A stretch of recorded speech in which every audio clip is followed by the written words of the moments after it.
BPL এবং Dhaka premier league ক্রিকেটে দুর্দান্ত পারফর্ম করে আবারও বাংলাদেশের ওয়ানডে এবং টি-20 দলে জায়গা করে নিয়েছেন শামীম হোসেন পাটোয়ারি।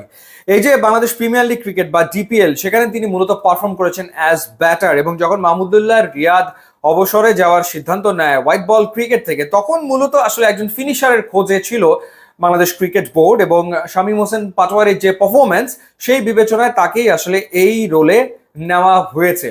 কিন্তু এখন পর্যন্ত ব্যাটিং এ তিনি সেভাবে করে নিজেকে মেলে ধরতে পারেননি।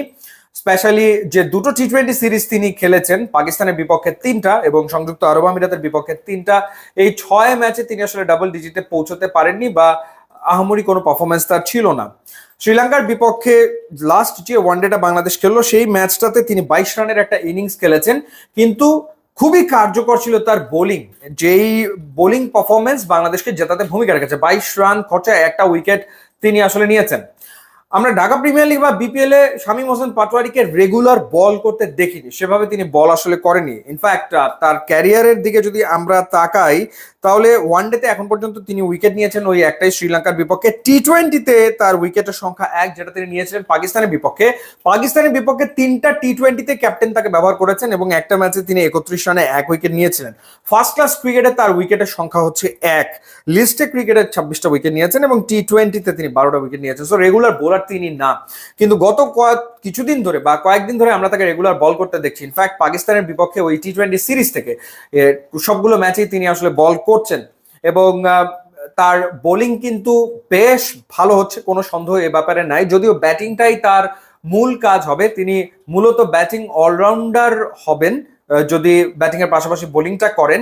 কিন্তু ক্যাপ্টেনকে তিনি একটা ব্রিদিং স্পেস দিচ্ছেন অ্যাজ 6th বোলার, কারণ ক্যাপ্টেনের হাতে যদি 6th বোলিং অপশন না থাকে, তখন আসলে যে 5জন বল করছে তাদেরই বল করে যেতে হয়, এবং মার খেলেও বোলার পরিবর্তনের সুযোগ তার কাছে থাকে না, বা একজন বোলার মার খেয়েছে তাকে ওই ম্যাচে আর বোলিং ক্যাপ্টেন দেবে না, সেই ঘটনাটাও ঘটে না। কিন্তু 6 বোলিং অপশন থাকলে তো ক্যাপ্টেনের জন্য একটা ব্রিদিং স্পেস থাকে, সেক্ষেত্রে তাকে ইউজ করা যায়। সো শামীম হোসেন পাটোয়ারি এই যে পাকিস্তানের বিপক্ষে টি-20 সিরিজ এবং শ্রীলঙ্কার বিপক্ষে যে বল করলেন, তাতে করে কিন্তু ডেফিনেটলি মনে হচ্ছে যে 6th বোলার হিসেবে তিনি খুবই এফেক্টিভ, কার্যকর হয়ে উঠতে পারেন।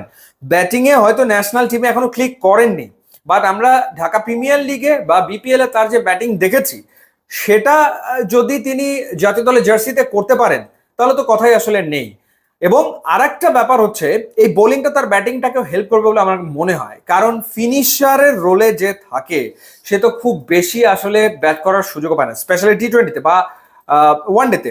তো সেই ক্ষেত্রে ব্যাটিং এ কন্ট্রিবিউট করাটা তার জন্য মুশকিল হয়ে যায়, বা 2-4 ম্যাচে রান না করলে তার উপর একটা চাপ তৈরি হয়। কিন্তু সে যদি আবার বোলিং করে উইকেট নেয়, তাহলে কিন্তু সে অনেক প্রেশার ফ্রি থাকতে পারে।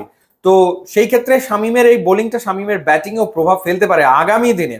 আর যেটা বলছিলাম যে অলরাউন্ডারের সংখ্যা যদি বেশি থাকে দলে, সেটা ক্যাপ্টেনের জন্য ডেফিনেটলি ভালো। সাকিব আল হাসান না থাকার কারণে তো এমনিতেই দেখা যাচ্ছে যে বাংলাদেশ 6 বোলিং অপশনটাকে মিস করছিল। তো এখন শামীম হোসেন পাটোয়ারি যদি ওই সাপোর্টটা দিতে পারে, তাহলে মেহেদী হাসান মিরাজ তাকে ব্যবহার করতে পারবে অ্যাজ ক্যাপ্টেন। এবং দলে যদি এরকম দুটো অলরাউন্ডার, মিরাজ আছে সাথে শামীম হোসেন পাটোয়ারিও যদি ব্যাটে বলে কন্ট্রিবিউট করতে পারে, তাহলে কিন্তু বাংলাদেশের জন্য আসলে ব্যাপারটা দুর্দান্ত হয়। সো লেটস সি, দেখা যাক সেই ঘটনাটা ঘটে কিনা। তবে আশার আলো জ্বেলেছেন, যতটুকু বোলিং করেছেন, খুব বেশি তো করেননি, আশার আলো জ্বালিয়েছেন শামীম হোসেন পাটোয়ারি। সো দেখা যাক আগামী দিনে তিনি আসলে কেমন